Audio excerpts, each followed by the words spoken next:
അപ്പോ നല്ല കാര്യങ്ങൾ സംസാരിക്കും. വളരെ വിവാദമായിരിക്കുന്ന എമ്പുരാൻ എന്ന സിനിമയെ സംബന്ധിച്ചിടത്തോളം ഇതുമായി കേന്ദ്രമന്ത്രി സുരേഷ് ഗോപിയോടുള്ള ചോദ്യത്തിന് അദ്ദേഹം പറഞ്ഞ ഉത്തരമാണ് ഏവരെയും ഞെട്ടിച്ചത്. ആ ഭാഗം നമുക്കൊന്ന് കേട്ടു നോക്കാം. കച്ചവടത്തിന് വേണ്ടിയുള്ള വെറും നാടകമാണ് എമ്പുരാൻ വിഷയത്തിൽ നടക്കുന്നതെന്ന് കേന്ദ്ര സഹമന്ത്രി സുരേഷ് ഗോപി പറഞ്ഞു.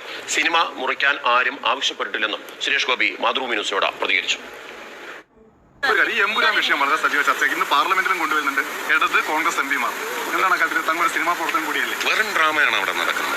അത്ര എനിക്ക് പറയാനുള്ളൂ. വെറും ഡ്രാമ, കച്ചവടത്തിന് വേണ്ടിയുള്ള ഡ്രാമ, അത് മാത്രമാണ് നടക്കുന്നത്. കേരളത്തിൽ ആരും ആവശ്യപ്പെട്ടിട്ടില്ല മുറിക്കാൻ, അവര് തീരുമാനിച്ചതാണ്. അത് വെച്ച് കഷ്ടം.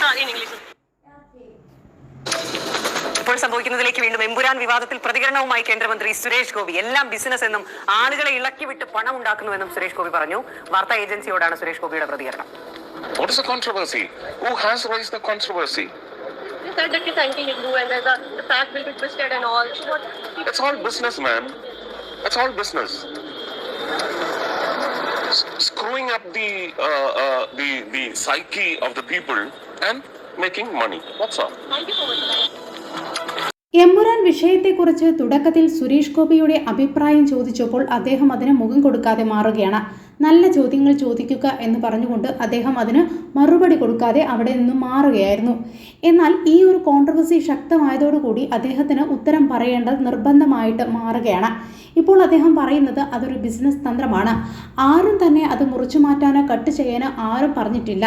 ഇത് അവരുടെ ബിസിനസ് തന്ത്രമാണ്. ആ ഒരു സിനിമയുടെ പ്രൊമോഷൻ്റെ ഭാഗമായിട്ട് നടത്തുന്ന ഒരു തരം ഡ്രാമയാണ് എന്നാണ് പറയുന്നത്. മാത്രമല്ല ഈ ഡ്രാമ വഴി ആളുകളെ പിരികേറ്റിക്കൊണ്ട് ആളുകളെ പ്രൊമോട്ട് ചെയ്തുകൊണ്ട് അതിന് കൂടുതൽ കച്ചവട സാധ്യത ഒരുക്കുകയാണ് ചെയ്യുന്നത് എന്നാണ് അദ്ദേഹത്തിൻ്റെ അഭിപ്രായം. അദ്ദേഹത്തിൻ്റെ അഭിപ്രായം പരിശോധിക്കുമ്പോൾ ഈ ഒരു എമ്പുരാൻ എന്ന് പറയുന്നതിൻ്റെ ട്രെയിലർ ഇറങ്ങിയ സമയം മുതലേ നിരവധി നെഗറ്റീവ് കമൻറ്റുകൾ, നെഗറ്റീവ് പബ്ലിസിറ്റി ഒരു ഫിലിമിന് ഉണ്ടായിരുന്നു. നെഗറ്റീവ് റിവ്യൂസ് സോഷ്യൽ മീഡിയയിൽ ഉണ്ടായിരുന്നു. എന്നാൽ ഇത്തരം നെഗറ്റീവ് റിവ്യൂസിനെല്ലാം കാറ്റിൽ പറത്തിക്കൊണ്ടാണ് ഈ ഒരു വലിയൊരു നെഗറ്റീവ് പബ്ലിസിറ്റി ഈ ഒരു സിനിമയ്ക്ക് ഉണ്ടാക്കി കൊടുത്തിരിക്കുന്നത്. ഈ ഒരു RSS BJP വിമർശനം എന്ന് പറയുന്ന തരത്തിലേക്ക് എത്തിയതോടുകൂടി നിരവധി ആളുകളാണ് സിനിമ കാണാൻ വാശിയുടെ പുറത്ത് വന്ന് കാണുന്നത് എന്നുള്ളതാണ്. നിരവധി ആളുകളാണ് സിനിമയെ നല്ലത് എന്ന് പറഞ്ഞുകൊണ്ട് പൊക്കി പറയുകയും ചെയ്യുന്നത് എന്നുള്ളതാണ്. ഇതിൻ്റെ വാസ്തവം എന്താണെന്നുള്ളത് ഇപ്പോഴും വ്യക്തമല്ല. അദ്ദേഹം പറഞ്ഞ തരത്തിൽ ഒരു ബിസിനസ് തന്ത്രം തന്നെ ആയിരിക്കാം എന്നുള്ളതും ശരിവെക്കുന്നതാണ്. പിന്നീട് ആൻ്റണിയുടെ പത്രസമ്മേളനം കേട്ടപ്പോൾ ആരുടെ നിർബന്ധത്തിൽ അല്ല ഇത് വെട്ടിമാറ്റുന്നത് എന്നാണ് അദ്ദേഹം പറയുന്നത്. നമുക്ക് ആൻ്റണി പറയുന്നതൊന്ന് കേട്ടു നോക്കാം. എന്താണോ ആൾക്കാർക്ക് സ്വീകാര്യം, നമ്മളൊരു സമൂഹത്തിൽ ജീവിക്കുന്നതാണല്ലോ. അപ്പോൾ എല്ലാത്തിനും കൂടെ യാത്ര ചെയ്യും. ഇത് ഇതൊരു തിരിച്ചടിയായിട്ട് തോന്നുന്നില്ല. അല്ലെങ്കിൽ റിയാലിറ്റി വരുമ്പോഴേ ഇല്ല, അങ്ങനെയൊന്നുമില്ലല്ലോ. അങ്ങനെ ഒരു പ്രതീക്ഷിക്കുന്നു. ഇപ്പോൾ ഇതിനകത്ത് കോൺട്രവേഴ്സി ഒന്നുമില്ല. അതെ, ഇത് അങ്ങനെ പറയേണ്ടതില്ല.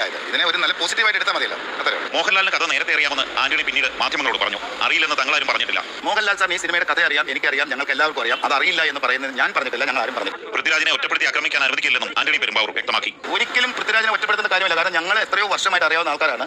ഞങ്ങൾ ഒന്നിച്ചെടുത്ത തീരുമാനമാണ് ഈ സിനിമ നിർമ്മിക്കണമെന്നും ഈ സിനിമ വരണമെന്നും ഈ സിനിമയിൽ ഇപ്പോൾ ഉണ്ടായിരിക്കുന്ന ഈ വിവാദങ്ങൾ ഉണ്ടാകാൻ പാടില്ല എന്നും വിശ്വസിച്ച് പൃഥ്വിരാജ് ഉൾപ്പെടുന്ന ആൾക്കാർ ജീവിക്കുന്ന ഈ സമൂഹത്തിൽ ജീവിക്കുന്നതല്ലേ. കാരണം ഇത് ആരുടെയും ഭീഷണിയായിട്ടോ കാര്യങ്ങളായിട്ടോ അങ്ങനെ കാണരുത്. ഖേദപ്രകടനം നടത്തിയുള്ള മോഹൻലാലിന്റെ ഫേസ്ബുക്ക് പോസ്റ്റ് ഷെയർ ചെയ്തില്ലെങ്കിലും മുരളി ഗോപിയുടെ നിലപാട് തങ്ങൾക്കൊപ്പമാണെന്ന് കരുതുന്നതായും ആന്റണി പെരുമ്പാവൂർ പറഞ്ഞു. മുരളി ഗോപിയുമുണ്ട്. ഞാൻ എന്ന വ്യക്തി മനസ്സിലാക്കുന്നു അതിന് അതൃപ്തി ഉണ്ടെന്ന്. ആരുടെയെങ്കിലും ഭീഷണി കൊണ്ടല്ല സിനിമ റീ എഡിറ്റ് ചെയ്യുന്നത്. ആർക്കെങ്കിലും വേദനയുണ്ടായെങ്കിൽ അത് കറക്റ്റ് ചെയ്യാനാണ് റീ എഡിറ്റ് എന്നും ആന്റണി വ്യക്തമാക്കി. പുതിയ പതിപ്പ് ഇന്ന് വൈകി. ആന്റണിയുടെ വെളിപ്പെടുത്തൽ എങ്ങനെയാണ്? ആരുടെയും ഭീഷണി കൊണ്ടല്ല റീ എഡിറ്റിംഗ് ഉണ്ടാകുന്നത്. സ്വമേധയാലാണ്, എല്ലാവരുടെയും തീരുമാനത്താലാണ് ഇങ്ങനെ ചെയ്യുന്നത് എന്നാണ് അദ്ദേഹം പറയുന്നത്. മാത്രവുമല്ല ചില മേജർ രവി നേരത്തെ ഉന്നയിച്ച ചില പരാമർശങ്ങൾക്കെതിരെയും അദ്ദേഹം പറയുന്നുണ്ട്. മോഹൻലാൽ നേരത്തെ അറിഞ്ഞിട്ടില്ല സിനിമയെക്കുറിച്ച് എന്ന് പറയുന്ന മേജർ രവിയുടെ പരാമർശത്തെയും അദ്ദേഹം പിന്തള്ളുകയാണ്. തുടർന്ന് പിന്നീട് വന്ന വാർത്ത എന്ന് പറയുന്നത് ഈ ഒരു സിനിമയുടെ തുടക്കഭാഗം നന്ദി അറിയിച്ചിരുന്നത് സുരേഷ് ഗോപിയെ പോലുള്ള ആക്ടേഴ്സിനായിരുന്നു. കേന്ദ്രമന്ത്രി സുരേഷ് ഗോപിക്കൊക്കെ നന്ദി പറഞ്ഞുകൊണ്ടാണ് ഈ ഒരു സിനിമ തുടങ്ങുന്നത്. എന്നാൽ റീ എഡിറ്റിങ്ങിൻ്റെ ഭാഗമായിട്ട് ആ ഭാഗം വരെ വെട്ടിക്കളഞ്ഞു എന്നാണ് കേൾക്കുന്നത്. സുരേഷ് ഗോപിയോടുണ്ടാകുന്ന ഒരു ദേഷ്യം ഈ ഒരു സമയത്ത് സുരേഷ് ഗോപിയുടെ നിലപാടുകളാകാം ആ ഒരു നന്ദി ഭാഗത്ത് നിന്നും അദ്ദേഹത്തിനെ എടുത്തു മാറ്റിയത് എന്ന് തോന്നുന്നു. ഏതായാലും ആ ഭാഗം കൂടി നമുക്കൊന്ന് കേട്ടു നോക്കാം. അതായത് 2 മിനിറ്റ് 48 സെക്കൻഡ് ഇതിൽ സ്ത്രീകൾക്കെതിരെ നേരെയുള്ള ആക്രമണങ്ങൾ കാണിക്കുന്ന സീനുകൾ മുഴുവനും വെട്ടിക്കളഞ്ഞിരിക്കുന്നു. അതോടൊപ്പം വില്ലന്റെ പേര് ബജ്രംഗി എന്നതിൽ നിന്നും ബൽദേവ് എന്നാക്കി എമ്പുരാന്റെ ടൈറ്റിൽ കാർഡിൽ നിന്നും സുരേഷ് ഗോപി എംപിയുടെ പേര് ഒഴിവാക്കി എന്നുള്ളതാണ് ഏറ്റവും പ്രധാനപ്പെട്ട കാര്യം. ഈ സിനിമ എഴുതി കാണിക്കുമ്പോൾ തന്നെ ആദ്യം നന്ദി പറയുന്നത് സുരേഷ് ഗോപിക്കാണ്. ഈ വിവാദങ്ങൾക്ക് ശേഷം ഈ സുരേഷ് ഗോപി പോലും അല്പസമയം മുമ്പ് പ്രതികരിച്ചത് ഇതൊരു ബിസിനസ്സാണ്, ഈ സിനിമ ഒരു ബിസിനസ്സാണ്, ഇതിൽ പ്രത്യേകിച്ച് ആരും തന്നെ ഇതിലൊരു പ്രശ്നം ഉണ്ടാക്കുന്നില്ല, സിനിമാ പ്രവർത്തകർ തന്നെ പ്രശ്നം ഉണ്ടാക്കുന്നു എന്ന തരത്തിലൊക്കെയായിരുന്നു സുരേഷ് ഗോപി എംപി അല്പസമയം മുമ്പ് പ്രതികരിച്ചത്. അതോടൊപ്പം തന്നെ തന്റെ പേര് ഇതിൽ നിന്ന് മാറ്റണമെന്ന് നേരത്തെ തന്നെ അണിയറ പ്രവർത്തകരോട് സുരേഷ് ഗോപി ആവശ്യപ്പെട്ടിരുന്നു എന്ന തരത്തിലുള്ള വാർത്തകളൊക്കെ പുറത്തു വരുന്നതിനിടയിലാണ് ഇപ്പോൾ എന്തായാലും സുരേഷ് ഗോപി എംപിയുടെ പേര് ഒഴിവാക്കി എന്ന് തന്നെ മനസ്സിലാകുന്നു. അതോടൊപ്പം NIA കുറിച്ചുള്ള പരാമർശങ്ങളും ലോഗോയും നീക്കം ചെയ്യും. എന്തായാലും സിനിമയിൽ നന്ദി സുരേഷ് ഗോപിയോട് അറിയിച്ചുകൊണ്ടാണ് ആദ്യ ഒരു റീ എഡിറ്റിങ്ങിന് മുന്നേ ഉണ്ടായിരുന്ന തിയേറ്ററുകളിൽ വന്നിരുന്നത്. എന്നാൽ ഇപ്പോൾ സുരേഷ് ഗോപിയുടെ പേരും അതിൽ നിന്ന് നീക്കം ചെയ്തിരിക്കുന്നു എന്നാണ് അറിയാൻ സാധിച്ചത്. ഈ ഒരു സിനിമ എന്ന് പറയുന്നത് തീർച്ചയായിട്ടും കേവലം ഒരു നോർമൽ സിനിമയെ പോലെ അങ്ങ് പോവേണ്ടതായിരുന്നു.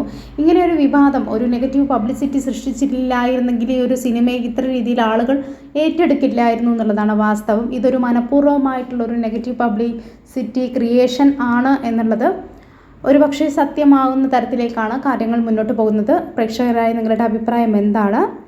പഴയ കമൻറ്റ് ബോക്സിൽ രേഖപ്പെടുത്തുമല്ലോ. ചാനൽ ഇഷ്ടപ്പെട്ടെങ്കിൽ ഒന്ന് സബ്സ്ക്രൈബ് ചെയ്യണം, സപ്പോർട്ട് ചെയ്യണം, ലൈക്ക് ചെയ്യണം. നിങ്ങളുടെ സബ്സ്ക്രിപ്ഷനും സപ്പോർട്ടും ഒക്കെയാണ് എൻ്റെ മുന്നോട്ടുള്ള യാത്രയ്ക്ക് കരുത്തേക്കുന്നത്. Thank you.